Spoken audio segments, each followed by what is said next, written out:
I'm Emma. My first big break after college was landing a job at Mason Trading Company as a lawyer's assistant. It was a bustling place, always buzzing with activity and ringing phones that hardly ever stopped. I loved the pace, it kept me on my toes. In those early days, while I was still figuring out which elevator took me where, I ran into Tom. He worked in the purchasing department, just a corridor away from our legal offices. He was arguing over the phone about some shipment that got delayed. He hung up, noticed me watching, and rolled his eyes. "Suppliers," he muttered. "Tough day?" I asked, half smiling. "You could say that. Every day is a battlefield here. You knew?" "Yeah, just started this week.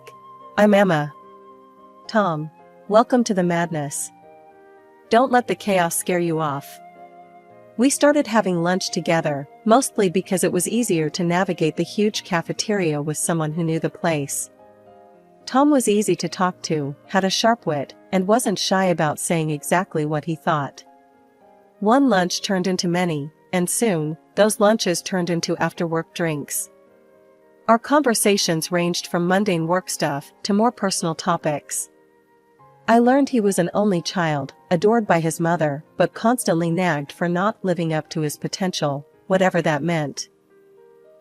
"You haven't met my mom yet, but brace yourself when you do," Tom warned one evening as we grabbed beers after a particularly long day. "She has this idea of the perfect woman, and trust me, no one's good enough." It wasn't long before our friendship took a romantic turn. After about a year of dating, Tom proposed. The wedding was simple, but perfect, for us. We bought an apartment together with savings I had from my grandma and his savings. It felt like everything was falling into place. Life with Tom was mostly smooth, except for the occasional bickering about who forgot to buy milk or whose turn it was to clean the apartment. But nothing too heavy, just the usual stuff couples go through. Until one day, everything felt different. I was exhausted all the time, and even the smell of coffee, which I loved, made me nauseous. One morning, struggling to even get out of bed, I decided enough was enough. I booked an appointment with my doctor, thinking maybe I had the flu or something. Sitting in the waiting room, flipping through a magazine without really reading it, my name was finally called. Dr. Lena was always straight to the point, and after a few questions and tests, she dropped the news. "Well, Emma, congratulations are in order. You're pregnant." "Pregnant?" I repeated, the word foreign and heavy. "Are you sure?" "Quite sure," Dr. Lena smiled, handing me the test result. "But you need to be careful. Your body's signaling a few warning signs. Nothing too scary, but you need rest, less stress." I nodded, my mind racing. Pregnant. How would Tom react? I couldn't tell over the phone. This needed a face-to-face. Walking through the door of our apartment that evening, I found Tom on the couch, eyes glued to his phone. "Tom, we need to talk," I said, my voice shaky. "I went to the doctor today. We're going to have a baby." Tom's face changed. It wasn't the reaction I'd hoped for. "A baby? Emma, it's not great timing, you know? We haven't even traveled like we talked about. And a baby? That's a huge change." I felt a pang in my heart. I know it's unexpected, but it's also kind of amazing, right? We're going to be parents. Tom ran his hands through his hair, a sign he was stressed. "I don't know, Emma. It's too much. It's too soon." "Too soon for a family with me?" I asked, hurt coloring my tone. "No, that's not what I mean. I just thought we'd have more time, just us two." The conversation went in circles. Tom saying it was bad timing, me trying to highlight the positive. By the end of it, Tom had closed off, and I was left feeling alone, holding on to a piece of news that should have brought us together but instead was pushing us apart. The next day, I spoke to my boss, Mr. Harlow. I needed some accommodation, given the doctor's orders. "Mr. Harlow, I need to ask for a change. I'm pregnant, and there are some complications. Could I possibly work from home?" Mr. Harlow, who was always more understanding than I gave him credit for, didn't hesitate. Of course, Emma. We'll set up everything you need at home. Take care of yourself and the little one. Going home that day, I hoped Tom had softened a bit. But when I told him about the remote work arrangement, his reaction was cold. So, you're just going to be home now? What about all the plans we had? I thought you'd be happy I found a solution to keep the stress down, I said, trying to keep my voice steady. Emma, it's like you're not even listening. I said it's too soon for all this, Tom snapped back. I went to bed early that night, feeling the distance between us grow. As I lay there, the reality of my situation sinking in, I realized this journey was going to be tougher than I thought. The air in our apartment felt heavier these days, like each day was a cloudy one, even if the sun was shining outside. Tom's affection seemed to drain away as quickly as it came. He grew more distant, more irritated by the small ways my life had to change because of the pregnancy. He said he felt neglected, like he was second to my health and the baby's needs. His mom, Mrs. Blackwell, was no help either. She called one afternoon, her voice as cold as the winter wind. Emma, this child. It's not the right time. You should be focusing on supporting Tom, not dragging him into fatherhood. I clenched the phone tighter, fighting the sting in my eyes. It's not like I planned this by myself, Mrs. Blackwell. It's our child, not just mine. There are options, you know. You're just choosing the most selfish one. Her words sliced through me, leaving me feeling hollow inside. As if that wasn't enough, Tom's behavior started changing even more. His cologne was masked by another scent, a woman's perfume, unfamiliar and sweet, clinging to his clothes. The first time I smelled it, I convinced myself it was a mix-up at the dry cleaner. But then, it happened again. And again. He also started staying out late, mumbling about needing to catch up on work, and his weekends were booked up with sudden business trips. It was too much to chalk up to coincidence. I held my tongue, not wanting to believe the worst, but the seed of doubt was planted. I couldn't ignore it anymore. That Saturday, when Tom mentioned another business trip, I reached out to Mike, an old classmate who now worked as a detective. We met at a small cafe, the kind where you could talk without every table overhearing your conversation. Mike slid a folder across the table to me. I got what you asked for, Emma. You sure you want to see this? I nodded, not trusting my voice, and opened the folder. The photos were clear, unmistakable. There was Tom, and with him, a woman I recognized from his office, a new hire that he'd mentioned in passing. Emma, I'm sorry, Mike said, his voice low. There's video too. It's consistent. My heart sank to the soles of my feet. Thanks, Mike. I needed to know. I went home, numb and carrying the folder like it was made of lead. As I turned the key in the lock, the door swung open. Mrs. Blackwell stood there, her face twisted in disapproval. I came to see how you are. Tom said he's worried about you, all alone here. Her eyes darted around, suspiciously. I know about Tom. He's not on a business trip. He's with someone else, Mrs. Blackwell. She scoffed, her defense quick and sharp. You're driving him away. Always sick, complaining, needing things. What man wants that? That's no excuse for cheating, I shot back, anger rising. And you think having his baby will fix things? No one in the family wants this child, Emma. Only you. Her words were like a physical blow. Get out, I said, my voice trembling. Now. She threw her hands up and stormed out, slamming the door behind her. The silence after was deafening. I sat on the couch, feeling numb and hollow. 30 minutes felt like an eternity as each second passed with heavy, painful ticks, echoing the throbbing in my heart. My mind was racing, but a dreadful resolve settled over me. I had to face Tom and see the truth with my own eyes. Mike had given me all the details I needed. There at the Grandview Hotel, room 718, he'd said, his voice filled with reluctant professionalism. My hands were shaking slightly as I parked the car and walked into the hotel lobby, my stomach in knots. I took the elevator, my heart pounding in my ears with each floor it passed. When the doors opened, I stepped out into a brightly lit hallway that felt too cheery for what I was about to do. Room 718 was just down the hall, and as I approached, I could hear laughter and the clinking of glasses. My hand trembled as I knocked on the door. "Room service must be here with the champagne," I heard a woman's voice, chirpy and carefree. After a few seconds that felt like hours, the door swung open. Tom looked out, his expression changing from anticipation to shock in an instant. "Emma? What? How did you find?" "I know everything, Tom," I said, my voice stronger than I felt. Without waiting for an invitation, I pushed past him into the room. The sight that greeted me was like a slap. There she was, his mistress, half-dressed, scrambling to cover up as if modesty meant anything now. Tom recovered from his initial shock and his face hardened. "Why are you here, Emma? To spy on me? To beg?" "Beg?" I echoed, incredulous, feeling a bitter laugh rise in my throat. "I came for the truth, not that you'd know anything about that." He scoffed, stepping closer.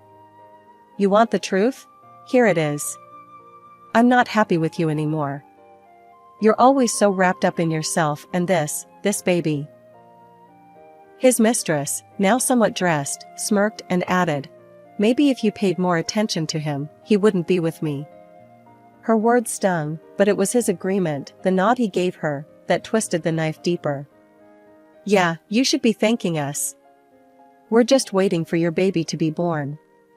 Then I can finally move on properly." The room spun around me, and a sharp pain stabbed through my abdomen. I doubled over, gasping, the shock and pain mingling into a nauseating swirl.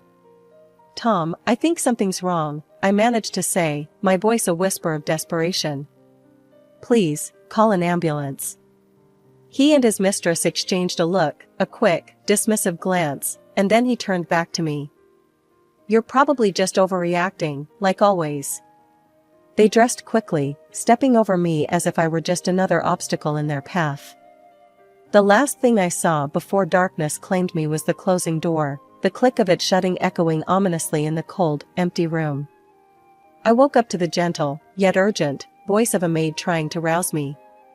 Ma'am, can you hear me?" Her face swam into view as I blinked away the darkness clouding my vision. The pain was still there, a dull ache that seemed to echo through my entire body. "Where am I?" My voice sounded hoarse, foreign even to my own ears. "You're still in the hotel room, dear. I found you on the floor. I'm calling an ambulance now." True to her word, the next thing I knew, I was being wheeled through the emergency room.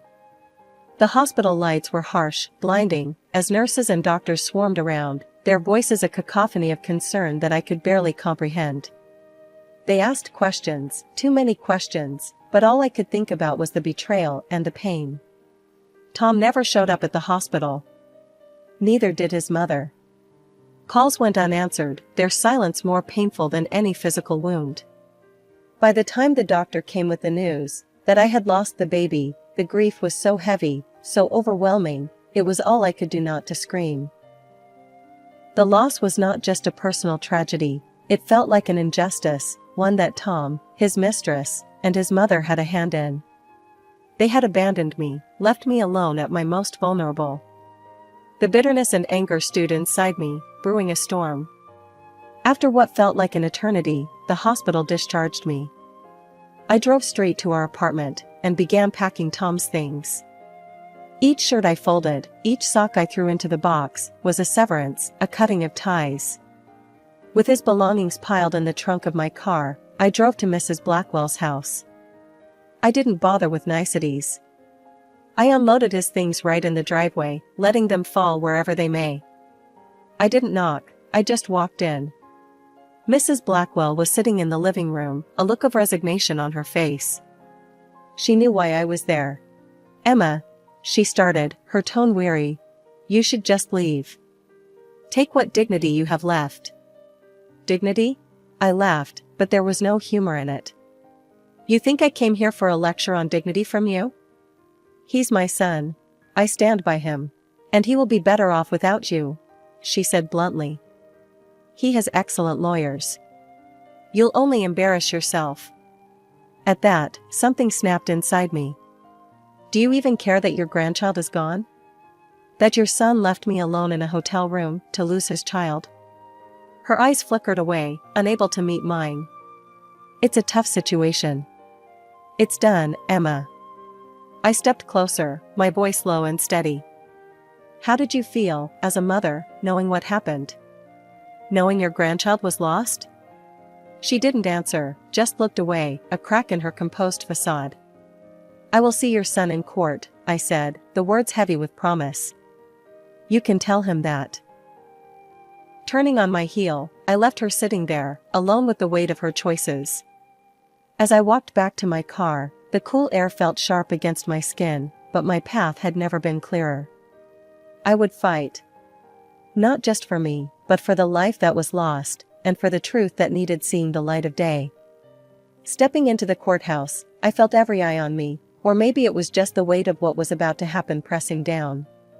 My best friend from college, Lucy, was right beside me. She'd become a shark in the courtroom, known for tearing apart even the slickest defense. When I told her about everything, she didn't hesitate. I've got this, Emma. And don't worry about the fees. This one's on me, Lucy had said, her voice fierce and reassuring. We sat at our table, papers neatly arranged, evidence at the ready. Across from us, Tom and his mistress looked confident, a smugness that irked me. As the proceedings began, their lawyer painted a picture of me as unstable, broken by grief into fabricating stories. The plaintiff has suffered immense emotional distress, yes, which has led to these wild accusations. There is no substantial evidence of any affair or wrongdoing on my client's part. When it was our turn, Lucy stood, her presence commanding the room. Your Honor, not only do we have substantial evidence, but we also have a testimony that will corroborate everything my client has claimed. She presented the photos first, clear and undeniable proof of the affair, passed around for the judge and eventually to the opposing counsel who looked visibly shaken as they viewed them. Next, Lucy played the video from the hotel. The room fell silent as the scene played out. I enter the hotel, then Tom and his mistress, laughing, hugging, leave the hotel without a hint of concern. But that's not all, Lucy continued. She called the maid who found me to the stand. Her testimony was simple, but powerful. I found her on the floor, unconscious. They were gone. She could have died. Tom's face had gone white, and his mistress couldn't sit still, her leg bouncing nervously. When they were given a chance to respond, Tom stood up, his voice shaky. This isn't how it looks. We were just scared and confused. Scared? So you leave your pregnant wife unconscious on the floor? Lucy shot back, her tone icy. The judge took everything into consideration, the weight of the evidence, the testimonies. After what felt like a lifetime, he spoke. I find in favor of the plaintiff, Emma Blackwell. The evidence of infidelity and negligence is overwhelming. I am granting a 50-50 division of all marital assets, as well as financial compensation for the emotional distress caused by the actions of the defendants. As we walked out of the courtroom, Lucy elbowed me gently, a victorious glint in her eye. How's that for justice? I managed a small smile, feeling a mix of relief and sorrow. Thanks, Lucy. I couldn't have done this without you. Life had been limping back to normal after the courtroom drama. I bought a small apartment, and every new piece of furniture, every picture hung, was a step away from my past torment. The only shadow that loomed over my fresh start was seeing Tom and his mistress together at work, a constant reminder of the betrayal. One afternoon, as I was sorting through some legal briefs, my phone buzzed with a number I hadn't seen in a while. It was Tom's mother, Mrs. Blackwell. Emma, could we meet? I need to talk to you. Her voice trembled over the phone. I hesitated, memories of our last encounter flashing through my mind. Why should I meet you, Mrs. Blackwell? It's about Tom, and your company. Please, I wouldn't ask if it wasn't important. Curiosity piqued and a bit of old loyalty to the company that stood by me, I agreed. We met at a small cafe, away from prying eyes. She looked worn, her eyes rimmed with red, as if she had been crying. Tom, He's not the boy I raised anymore, she started, not meeting my eyes. He and that woman, they're planning to cheat the company, sell off assets, and they want to force me out of my home. Her words hung heavy between us. I was still processing when she grabbed my hand, her grip surprisingly strong. Please, you're the only one I can trust to stop this. The plea in her eyes was real, but so was my reluctance. Mrs. Blackwell, your family drama is not my business anymore. It's not just family, Emma. It's your company too. They're planning something big. It could ruin everything. Her urgency struck a chord. I was, after all, part of that company. It had given me a chance when I was just a college grad, and many of my colleagues were like family. All right, I'll look into it, I conceded, more for the company than for her. Back at work, I started digging. I quietly pulled records and contracts, tracing the trail of transactions Tom and his mistress were involved in. It didn't take long to spot irregularities. The numbers didn't add up, goods were being purchased at inflated prices, far above market value. Armed with evidence, I made my way to the director's office.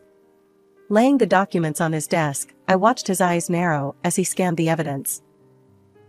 This is serious, Mr. Harlow stated flatly, looking up at me. I'll handle this from here. Thank you, Emma. You may have just saved this company from a significant loss. Leaving his office, I felt a mix of relief and anticipation.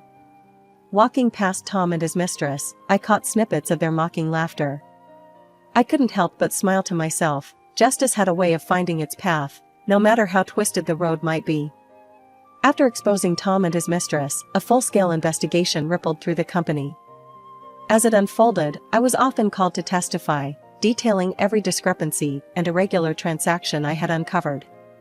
The courtroom once again became a familiar setting, but this time I stood confidently, bolstered by the truth and the mountains of evidence that supported our claims.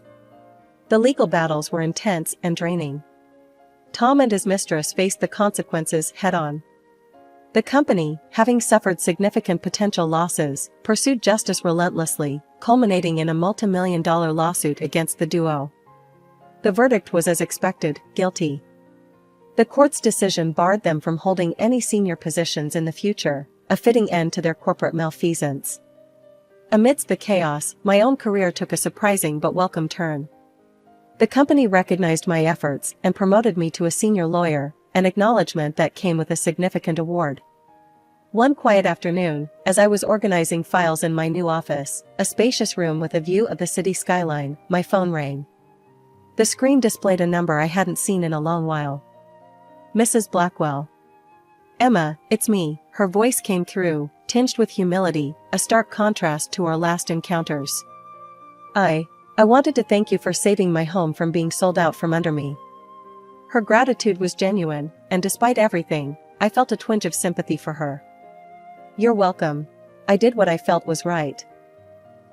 There was a pause, a breath of silence, before she added, I was wrong about you, Emma.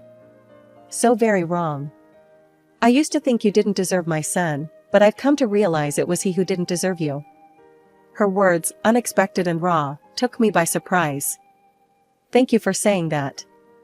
It means more than you might know.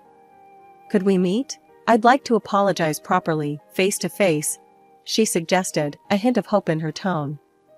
I considered her request. All right, Mrs. Blackwell. Let's meet. We decided on a quiet cafe, neutral ground, for what was to be a frank conversation.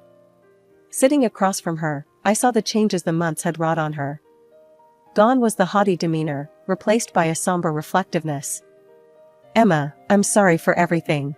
I was blinded by my own expectations, my own desires for Tom, that I couldn't see the truth. You were always the stronger person, and I admire that deeply now, she confessed, her eyes not meeting mine. It's been a tough journey for us all, I acknowledged, my voice steady. But your apology is accepted, Mrs. Blackwell. We talked more, about life, about lessons learned. It was clear that friendship wasn't on the table, but mutual respect hung in the balance, a fine thread that connected our shared history. Leaving the cafe, I felt lighter, as if her words had lifted some of the shadows of the past. I walked back to my office, past the now empty desks of Tom and his mistress, a reminder of the bullet dodged.